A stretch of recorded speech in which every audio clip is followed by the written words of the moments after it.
Você já confiou tanto em alguém que jamais imaginaria do que ele seria capaz? E se essa pessoa fosse justamente aquela encarregada de descobrir a verdade? Em Kings Abbot, um vilarejo encantador do interior inglês, a resposta para essa pergunta revelou-se não apenas inesperada, mas fatal. Porque às vezes o verdadeiro assassino é também o narrador da história.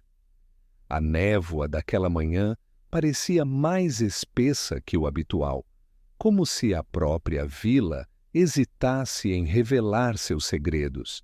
Kings Abbot, com suas cercas brancas, casas simétricas e moradores cordiais, era o retrato da ordem e da rotina. Nada nunca fugia do esperado. Até que, certa manhã, o telefone da residência do Dr. Elias Hartley tocou e, com ele, tudo mudou. Dr. Hartley era um homem metódico, de hábitos tão regulares quanto os ponteiros de um relógio de parede. Médico da vila, conhecia cada tosse, cada torção e cada silêncio constrangido dos moradores. Sua irmã, Caroline, era o oposto, falante, observadora e insaciavelmente curiosa. Os dois formavam uma dupla improvável, mas eficiente. E naquela manhã, enquanto Hartley saía para mais um dia de visitas médicas, Caroline já farejava que algo estava fora do lugar. A notícia chegou por telefone. Elspeth Farnell, a viúva reclusa que vivia na colina, havia sido encontrada sem vida em seu quarto. Hartley, apressado, vestiu o sobretudo, pegou sua maleta e saiu sem dizer uma palavra. A vila ainda estava adormecida quando ele cruzou a ponte de madeira, mas o médico sabia que aquele silêncio seria breve. A morte não era novidade para ele, mas essa parecia carregar algo mais.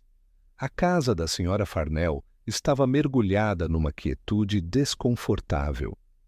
A governanta, pálida, conduziu-o até o quarto. O corpo da viúva jazia serenamente sobre os lençóis. Os frascos vazios na mesa de cabeceira sugeriam suicídio, mas Hartley, acostumado a ler os sinais do corpo humano, hesitou. Havia algo na disposição dos objetos no rastro apagado da lareira que não combinava com um gesto impulsivo. E havia mais, uma carta parcialmente queimada no cesto de lixo. Ele não comentou nada com a governanta, que tremia de ansiedade e angústia. Apenas completou o exame, fechou os olhos da Sra. Farnell e desceu as escadas com um nó no estômago. O céu, até então limpo, começava a se fechar. Em casa, Caroline o aguardava com o bule de chá já servido e os olhos faiscando. Ela soube sem que ele dissesse, e começou, como sempre, a traçar possibilidades. Havia visto uma figura masculina saindo da casa da viúva 2 dias antes. Talvez ela estivesse sendo chantageada, sugeriu. Hartley silenciou.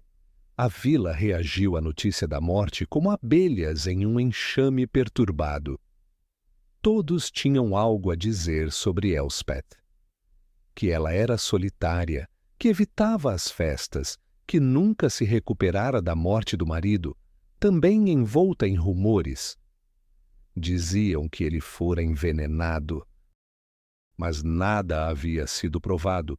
Então, 2 dias depois, enquanto a vila ainda digeria a perda da viúva, uma nova tragédia caiu como um trovão seco.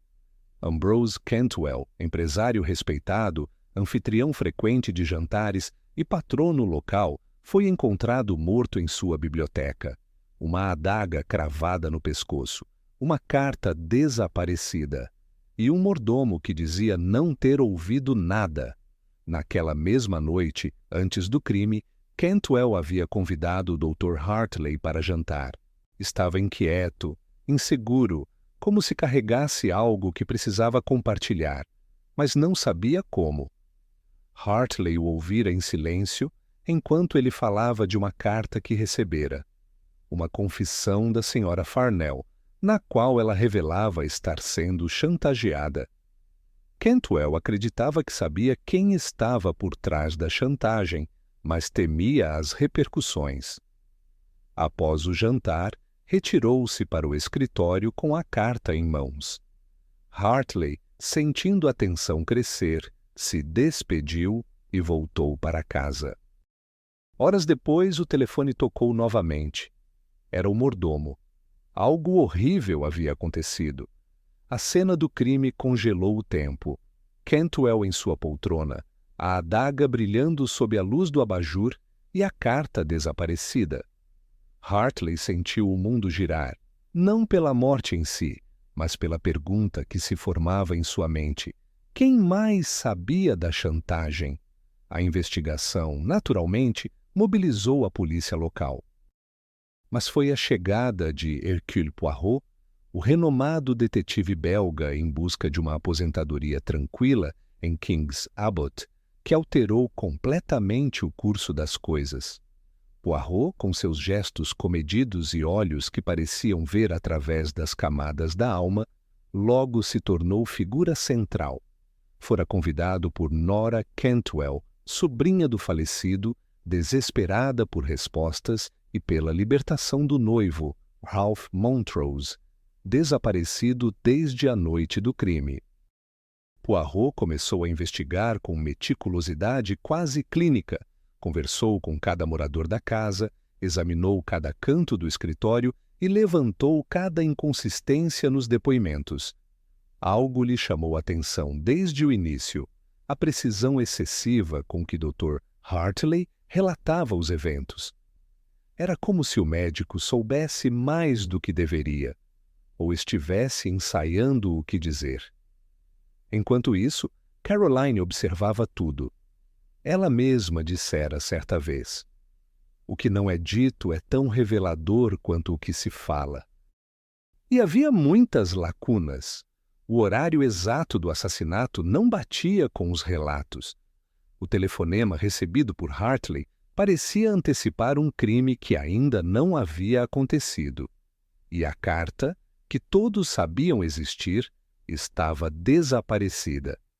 Em meio a tudo isso, Poirot seguiu com sua investigação silenciosa, acumulando informações, provocando os suspeitos com frases dúbias e pequenas insinuações. Aos poucos, ele começou a montar um quebra-cabeça onde cada peça se encaixava de forma desconcertante. Porque, por trás do verniz da tranquilidade e da confiança que todos depositavam no médico da vila, havia uma sombra. E ela não apenas observava os eventos, ela os conduzia. O que Poirot descobriria nos dias seguintes não apenas desmontaria a aparência pacífica de King's Abbot, como também revelaria um plano tão meticuloso que só poderia ter sido arquitetado por alguém íntimo da dor, do medo e da culpa. E assim, com uma vila inteira envolta em silêncio, começa a jornada que expõe os limites da moral, o peso da culpa e o preço da verdade. A investigação sobre a morte de Ambrose Cantwell se expandia como as ondas concêntricas de uma pedra atirada em águas calmas. King's Abbot, antes sinônimo de previsibilidade e rotina, agora era um terreno instável, onde cada rosto escondia dúvidas e cada testemunho era examinado à luz de contradições sutis. No centro disso tudo, Hercule Poirot observava, reunia fragmentos e começava a traçar os contornos morais de um crime que ia além da lâmina usada para matar. O ponto de partida era a carta escrita por Elspeth Farnell, uma confissão de culpa sobre um crime passado e um apelo por alívio diante de uma chantagem crescente. Essa carta, agora desaparecida, tornou-se um símbolo de tudo que a morte tentava esconder. Não apenas a identidade do assassino, mas a natureza moral de suas motivações. Elspeth confessava ter envenenado o marido, um segredo que havia guardado por quase um ano. A questão central que emergia da carta era simples, mas perturbadora. Seria o remorso suficiente para justificar sua própria morte? Para Poirot, a questão da culpa não era meramente legal. Era ética, psicológica e profundamente humana. Elspeth, ao envenenar o marido, havia cometido um crime irrefutável. Mas a carta revelava também uma mulher atormentada, isolada e consumida pelo próprio silêncio. Não havia pedido de perdão, apenas a descrição de uma alma que afundava lentamente. O suicídio, nesse contexto, parecia menos um fim e mais uma consequência inevitável. No entanto, foi a chantagem que precipitou sua decisão. Quem a pressionava sabia de sua culpa e, ao invés de buscar justiça, explorava a dor alheia para benefício próprio. Ambrose Cantwell, a segunda vítima, tornava o dilema moral ainda mais complexo. Ele estava em posse da carta e havia decidido agir. Tinha planos de confrontar o chantagista e proteger a memória de Elspeth. Isso fazia dele um defensor da verdade ou apenas alguém que buscava restaurar sua própria imagem ao lado da mulher que, dizem, ele pretendia desposar? Sua morte, portanto, estava ligada a um encadeamento de culpas que se cruzavam. A de Elspeth por matar, a de Cantwell por esconder, a do chantagista por explorar. Neste cenário intricado, surge o elemento mais desconcertante: Dr. Elias Hartley. Durante os primeiros dias da investigação, seu comportamento era o de sempre, atento, metódico, cuidadoso. Mas Poirot percebeu nuances. Hartley nunca questionava demais, nunca ia além da resposta esperada. Sua frieza era admirável, mas excessiva. E isso se tornava ainda mais evidente quando discutia a morte de Elspeth ou a de Ambrose. Ele falava com propriedade, mas sem emoção. E isso, para Poirot, era mais revelador do que qualquer grito de desespero. Poirot não o acusava, mas começou a testar suas reações. Apontava detalhes banais, como o horário do telefonema recebido na noite do crime, e observava. O médico dizia ter recebido o chamado às 10h30 da noite, mas não havia registro telefônico que confirmasse isso. A ligação feita da própria casa da vítima era impossível naquele momento, pois Cantwell já estaria morto. Se a ligação ocorreu, alguém teria precisado falsificá-la. E quem melhor para criar um álibi do que um homem que compreendia como controlar a narrativa médica e social de um crime? A culpa, nesse ponto, não se limitava à ação direta de matar. Ela se ampliava ao território do encobrimento, da manipulação e da omissão. E mais, do uso do conhecimento e da confiança como armas. Se Hartley fosse de fato o chantagista e o assassino, não seria apenas um criminoso comum, mas alguém que transgrediu os limites mais profundos da moralidade profissional e social. Um médico que jurou proteger vidas, usando sua posição para ameaçar e depois eliminar. Isso não era apenas homicídio, era traição. A moralidade de Hartley se tornava ainda mais questionável ao considerarmos sua relação com a própria irmã, Caroline.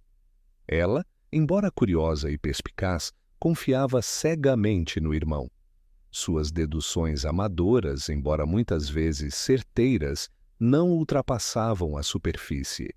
Hartley, por sua vez, não fazia nada para impedi-la. Permitira que ela circulasse entre os vizinhos, coletando informações, mas sem nunca perceber que estava sendo usada para mascarar as investigações verdadeiras. Isso fazia parte de um jogo mental onde o culpado manipulava até os mais próximos para manter sua imagem intocada. O aspecto mais angustiante do caso estava na natureza do próprio crime. Poirot dizia que há assassinos que matam por impulso, outros por paixão, e há aqueles que matam para proteger segredos. Hartley, se de fato fosse o responsável, se encaixava em uma quarta categoria, a dos que matam para preservar o próprio reflexo diante do espelho. Um homem que cometeu um crime não por medo, mas por arrogância, por acreditar que seria mais inteligente que todos os demais. A morte de Elspeth Farnell, à luz disso, deixava de ser apenas um fim trágico. Era o gatilho de uma rede de eventos motivada por uma culpa que nunca encontrou redenção. Seu suicídio não limpava seus erros, apenas abria espaço para crimes ainda mais profundos, e Cantwell, ao tentar consertar o passado, caiu vítima de uma culpa que não era sua, mas que o consumiu a si mesmo. A culpa, neste caso, não era clara nem única. Estava espalhada entre os que agiram, os que permitiram e os que silenciaram. A moralidade de cada personagem era medida não por suas palavras, mas por suas escolhas diante da dor alheia. Caroline, por exemplo, era culpada por inocência. Ralph Montrose, por impulsividade. O mordomo Parker, talvez por omissão. Mas Hartley, se fosse mesmo o responsável, carregava uma culpa consciente, fria, calculada. E é isso que mais perturbava Poirot. A ideia de um homem que, mesmo conhecendo a dor, a provocasse deliberadamente. A noção de que alguém fosse capaz de arquitetar a morte com a precisão de um bisturi. E pior, sem remorso. A investigação estava apenas começando, mas o tema da culpa já se apresentava como o verdadeiro coração do mistério. E Poirot, ciente disso, continuava sua busca, não apenas pelo assassino, mas pela lógica interna que guiava os passos de cada envolvido. À medida que a investigação avançava, Hercule Poirot direcionava sua atenção não apenas para os atos, mas para as emoções que motivavam os envolvidos. Ele compreendia que, por trás de cada crime, havia uma sucessão de conflitos internos que muitas vezes passavam despercebidos. Nesse caso, a chantagem não era apenas um instrumento de manipulação, era um veneno invisível que corroía a mente e alterava comportamentos com mais eficácia do que qualquer substância letal. A senhora Elspeth Farnell, antes de sua morte, vinha demonstrando sinais evidentes de instabilidade emocional. Afastou-se do convívio social, abandonou as atividades comunitárias que antes liderava e evitava até mesmo os amigos mais íntimos. Relatos colhidos por Poirot apontavam para uma mulher que havia se tornado reclusa, nervosa, com acessos repentinos de choro e longos períodos de isolamento. Esses sintomas, embora pudessem ser atribuídos à depressão comum do luto, eram mais profundos e revelavam uma mente em colapso. A causa desse colapso era a pressão constante da chantagem. Viver com um segredo já era uma carga pesada.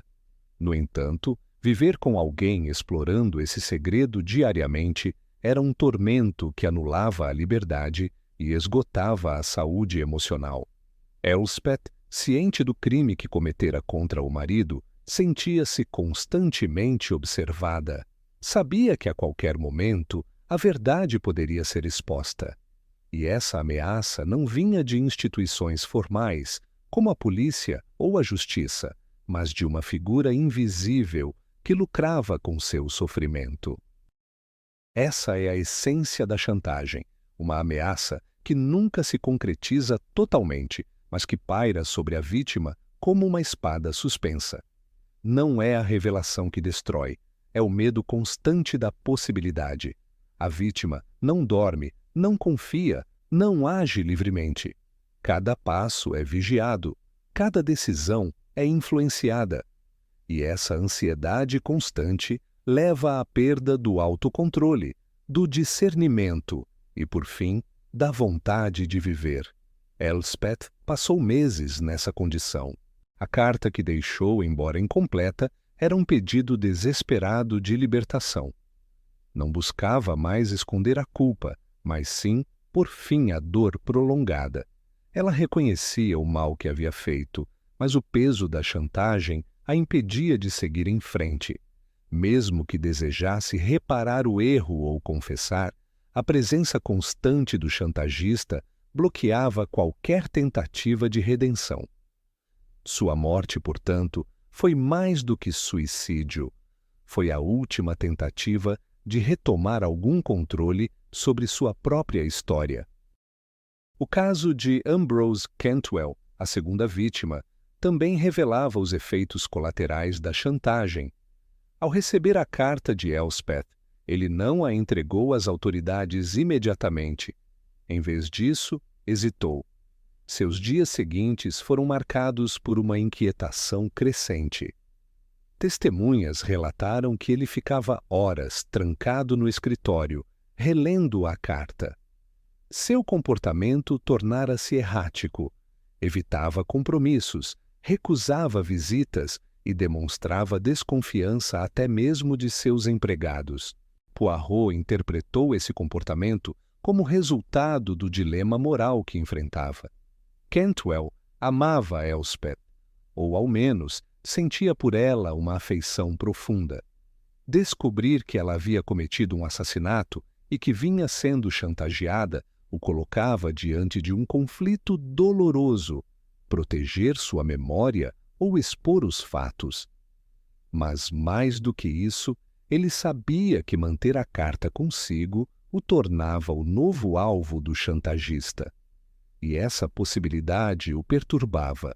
A chantagem, portanto, não atingia apenas quem cometera o crime original. Estendia seus tentáculos a todos que, de alguma forma, se envolviam. Cantwell tornou-se vítima não porque tivesse culpa, mas porque se colocou entre o chantagista e a exposição da verdade. E como Elspeth, ele sucumbiu não ao remorso, mas à pressão insuportável de uma ameaça que se aproximava lentamente. Esse padrão de sofrimento psicológico repetia-se de forma mais sutil em outros personagens. Ralph Montrose, o enteado de Cantwell e principal suspeito após o crime, desapareceu na noite do assassinato. Muitos viram nisso uma fuga covarde, mas Poirot levantava uma hipótese diferente. Seria possível que Ralph estivesse sendo chantageado também? Seu histórico de dívidas, sua instabilidade emocional e sua relação conflituosa com a família faziam dele um alvo fácil. Alguém poderia tê-lo manipulado, fazendo-o crer que seria incriminado se não cooperasse ou silenciasse. A dúvida sobre o paradeiro de Ralph pesava sobre Flora Cantwell, sua noiva. O medo da culpa alheia se projetava sobre ela, e Poirot observava que seus gestos haviam mudado. Antes determinada e firme, agora hesitava antes de responder, evitava encontros longos e se mostrava ansiosa sempre que o nome de Ralph era mencionado. A sombra da chantagem, ainda que indiretamente, contaminava seu cotidiano. Mas ninguém parecia carregar esse impacto com tanta intensidade quanto o próprio Dr. Elias Hartley.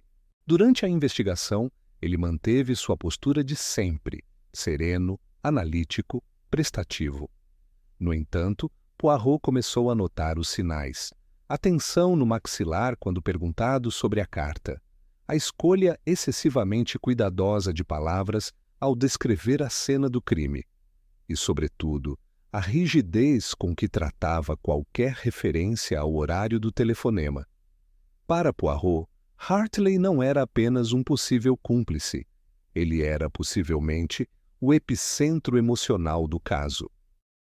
Se fosse o chantagista, seu comportamento fazia sentido.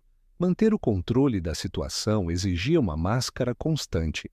Mas mesmo para alguém habilidoso, viver sob a tensão de manter tantas mentiras é algo que cobra um preço. A mente humana, mesmo nas pessoas mais inteligentes, tem limites. A culpa acumulada, o medo da exposição, o receio de perder tudo o que construiu, reputação, respeito, posição social, se tornam fardos insuportáveis quando alimentados por chantagens. Se Hartley estava de fato por trás da manipulação, não apenas havia causado mortes diretas e indiretas, como também vivia uma tortura contínua, tentando manter a aparência de inocência enquanto seu mundo interno ruía. A chantagem, nesse caso, não era apenas o motor do enredo, era o instrumento mais eficaz de destruição psicológica. Transformava vítimas em cúmplices, culpados em silenciados, inocentes em fugitivos. E seu impacto, embora invisível à primeira vista, era mais devastador do que a lâmina que matou Cantwell. Poirot entendia isso. Para ele, resolver o crime não significava apenas descobrir quem empunhou a arma. Era necessário compreender quem havia sido dilacerado por dentro antes mesmo que a violência física ocorresse.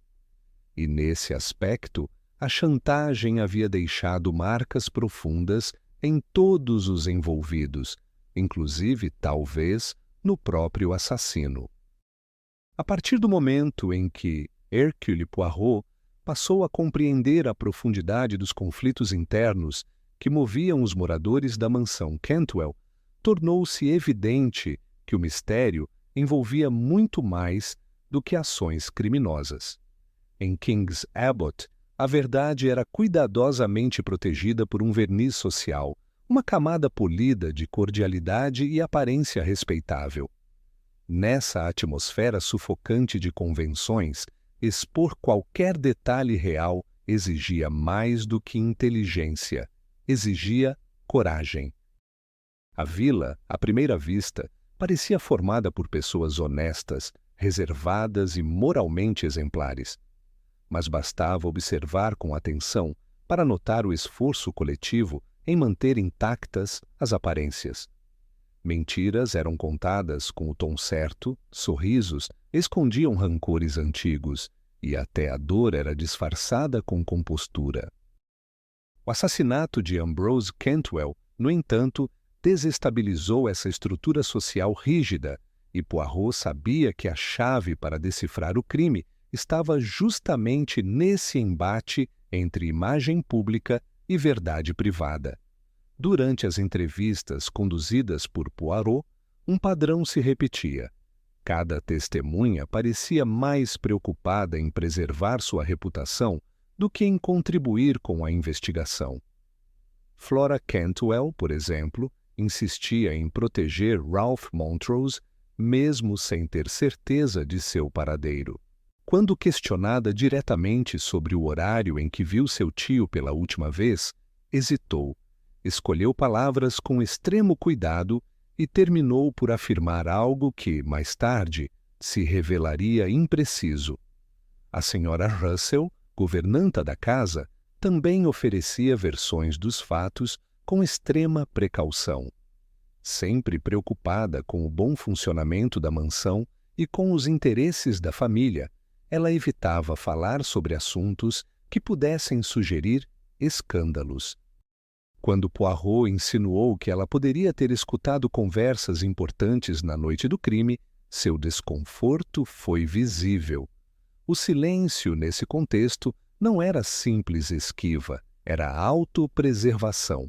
Até mesmo o Major Blunt, homem discreto e considerado íntegro, demonstrava relutância em revelar onde estava exatamente no momento do assassinato. Sua preocupação, ao que tudo indicava, não era ser acusado, mas proteger alguém. Essa cautela excessiva era comum entre os habitantes da casa e da vila. A lealdade muitas vezes era dirigida não à justiça, mas à manutenção da ordem social.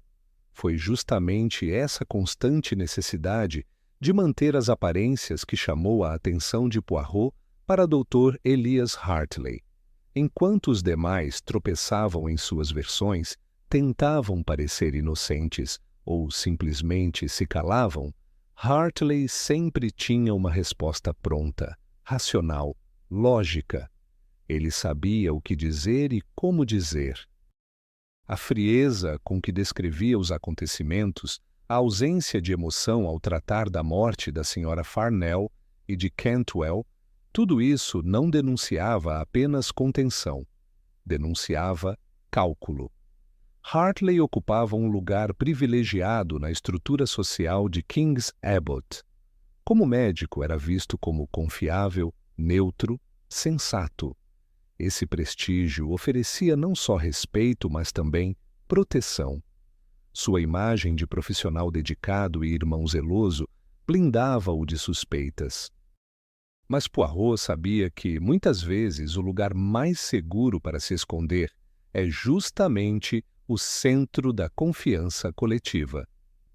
O detetive percebeu que o verdadeiro obstáculo para encontrar o assassino não estava nas pistas físicas, mas na dificuldade em romper essa barreira cultural que impedia os moradores de se revelarem.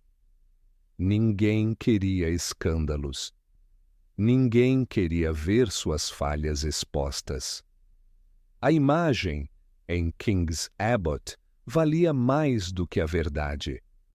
E é nesse tipo de ambiente que a dissimulação floresce com mais facilidade. Poirot começou a observar detalhes que passariam despercebidos a qualquer outro, como, por exemplo, o fato de que a carta de Elspeth Farnell, embora parcialmente destruída, não havia sido totalmente queimada. O fragmento encontrado no escritório de Cantwell continha palavras-chave que comprometiam Hartley. Teria sido ele quem tentou apagar o documento? Ou apenas aproveitou-se da situação, sabendo que a ausência da carta jogaria mais incerteza sobre o caso? Outro ponto que intensificava a tensão entre aparência e realidade era o comportamento dos criados. Parker, o mordomo, era um homem eficiente, mas visivelmente perturbado. Em conversas paralelas com Caroline, Parker deixara escapar que ouvira vozes alteradas vindo do escritório na noite do crime, mas jamais levou essa informação à polícia. Quando Poirot o interrogou formalmente, ele preferiu minimizar o que escutara. A omissão parecia ser a regra em Fernley Park.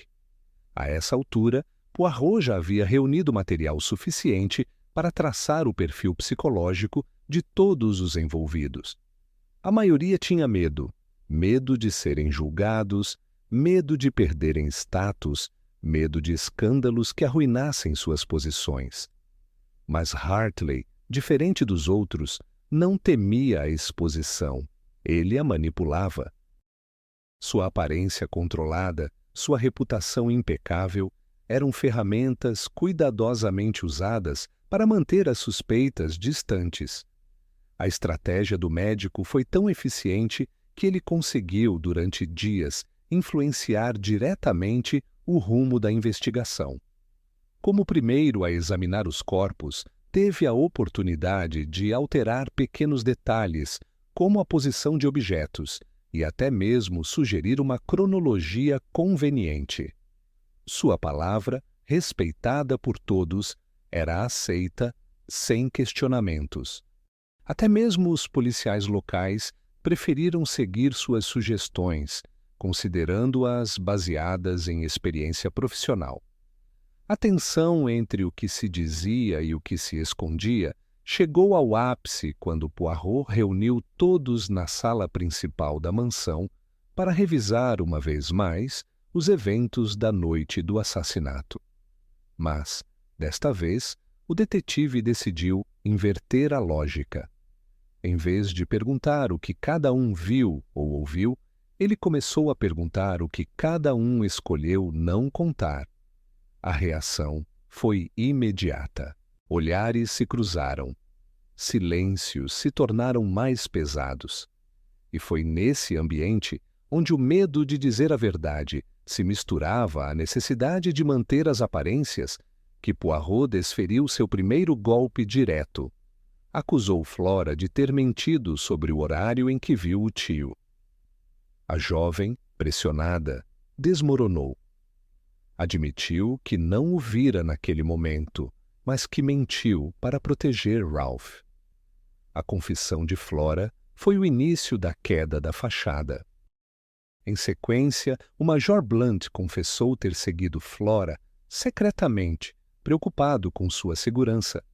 A Sra. Russell, por sua vez, revelou ter guardado segredo sobre um filho ilegítimo, temendo que isso a desqualificasse diante da família Cantwell. Essas revelações não encerraram o caso, mas mostraram a Poirot algo crucial. O verdadeiro crime não era apenas o homicídio, era a hipocrisia coletiva que permitia que verdades vitais fossem sufocadas em nome da conveniência social. E nesse ambiente, quem soubesse manipular as expectativas da sociedade poderia se esconder à vista de todos. Com a tensão entre o que se mostrava e o que se era finalmente exposta, Poirot sentia que o momento de apresentar a verdade final se aproximava. Sabia que ainda havia uma peça faltando, mas já podia enxergar com clareza o contorno do culpado. Não apenas pelo que fez, mas pelo modo como se camuflou em meio às máscaras da respeitabilidade. A reunião final foi marcada para o final da tarde, com o céu de King's Abbot tingido por nuvens espessas que pareciam antecipar o peso do que estava prestes a acontecer. Dentro da mansão Cantwell, os convidados se acomodaram em silêncio. A atmosfera era densa, como se cada um soubesse, no fundo, que aquela noite não terminaria da mesma forma que começou. Hercule Poirot estava sereno. Seu olhar atento percorria o rosto de cada pessoa ali presente. Flora, pálida e tensa. O Major Blunt, rígido como sempre, mas com um brilho de preocupação nos olhos. A Sra. Russell, compenetrada, mãos cruzadas no colo. E Dr. Elias Hartley, impecável como de costume, sustentando uma calma estudada que não convencia mais o detetive. Com todos no lugar, Poirot começou. Ele recapitulou os fatos. A morte de Elspeth Farnell, o assassinato de Ambrose Cantwell, o desaparecimento da carta, as versões conflitantes, os segredos revelados nos interrogatórios. Mas em vez de buscar explicações, Poirot apontou contradições, e foi nessa abordagem que começou a desmoronar o castelo de cartas construído ao redor da aparência social. Cada um aqui escondeu algo, mas há uma diferença fundamental entre proteger um ente querido e manipular a verdade para encobrir um crime. O tom de Poirot era calmo, mas cortante. Ninguém se movia. Ele então passou a reconstituir os acontecimentos da noite do assassinato com precisão cirúrgica. Segundo os testemunhos, o último a ver Cantwell com vida havia sido o próprio Dr. Hartley. O médico afirmara que deixara a casa por volta das 9h30 da noite. No entanto, o telefonema que alegou ter recebido às 10h30, supostamente feito por Parker, nunca foi confirmado pela central telefônica. A ligação, na verdade, não constava em nenhum registro. Além disso, Poirot havia obtido uma informação reveladora. Parker nunca havia feito tal chamada. A única explicação possível, afirmou Poirot, é que o telefonema foi uma farsa, e mais ainda, foi realizado de dentro da casa de Hartley, pelo próprio doutor. Hartley não esboçou reação imediata, apenas um leve arquejo, quase imperceptível. Mas isso bastou para que Poirot prosseguisse. Com base nos detalhes técnicos da carta de Elspeth Farnell, Poirot comparou os fragmentos parcialmente queimados encontrados na lareira de Cantwell com papéis do consultório de Hartley. O tipo de papel, a tinta e até a dobra das folhas coincidiam com blocos usados pelo médico. Era um detalhe mínimo, mas suficiente para provar que Hartley teve acesso ao documento e, muito provavelmente, o destruiu. Mas o elemento mais decisivo foi algo simples: a tranquilidade de Hartley diante do caos. O senhor descreveu o corpo de Cantwell com uma frieza que não condiz com o choque que qualquer homem sentiria ao encontrar um conhecido assassinado. Poirot olhou diretamente para ele. O senhor não ficou surpreso porque já sabia o que encontraria. O silêncio que se seguiu foi absoluto. Todos olhavam para Hartley, esperando uma reação. Ele respirou fundo, olhou para Poirot e pela primeira vez falou com hesitação. Foi um erro, disse.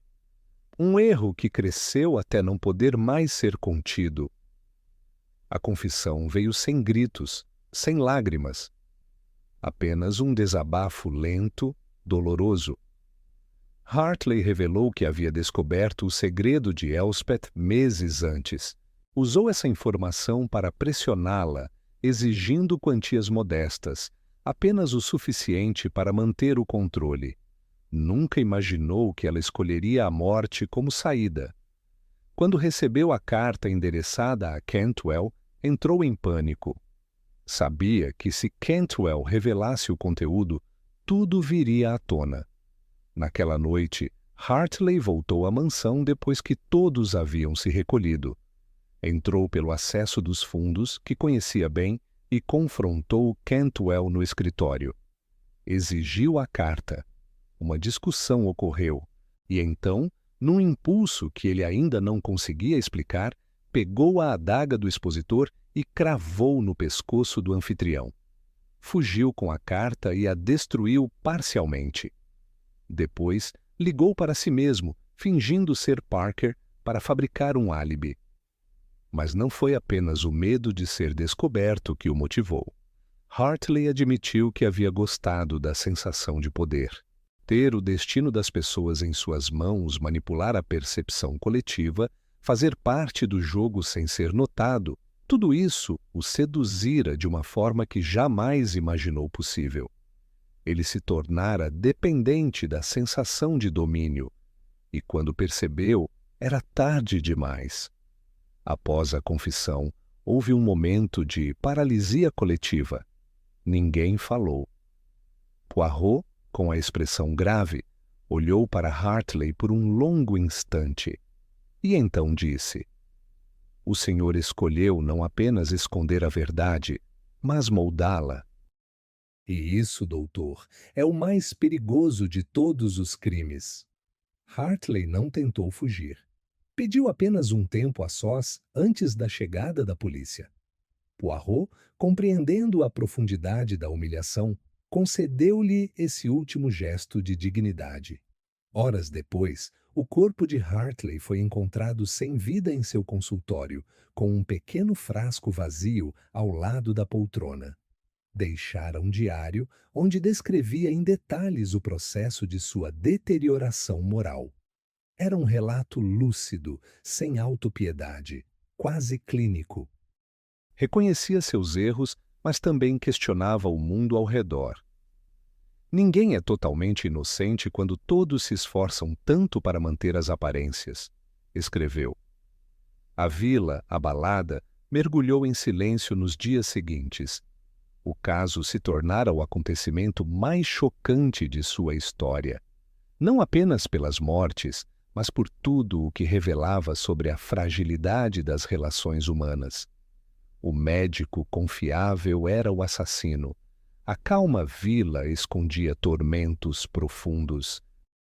E a verdade, ao fim, foi descoberta não por evidências físicas, mas por um olhar atento aos detalhes e às contradições emocionais.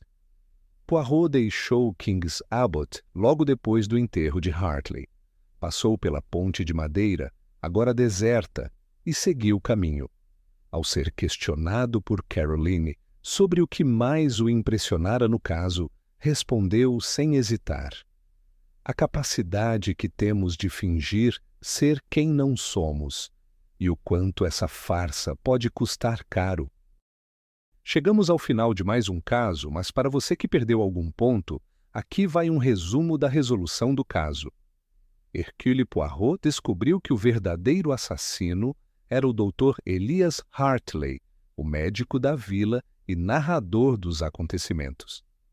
Ele chantageava a senhora Elspeth Farnell, que havia envenenado o marido, exigindo dinheiro em troca de seu silêncio.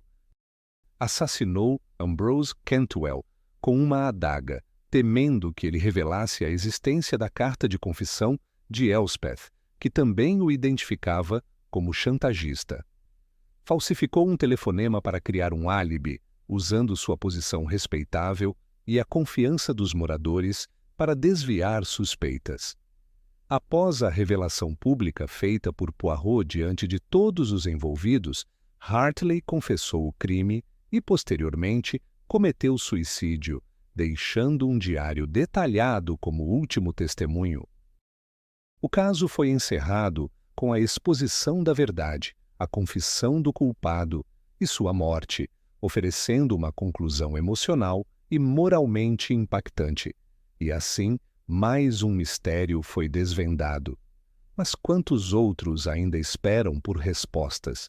Se gosta desse tipo de investigação, inscreva-se no canal e ative as notificações para não perder os próximos casos. Quer apoiar o canal?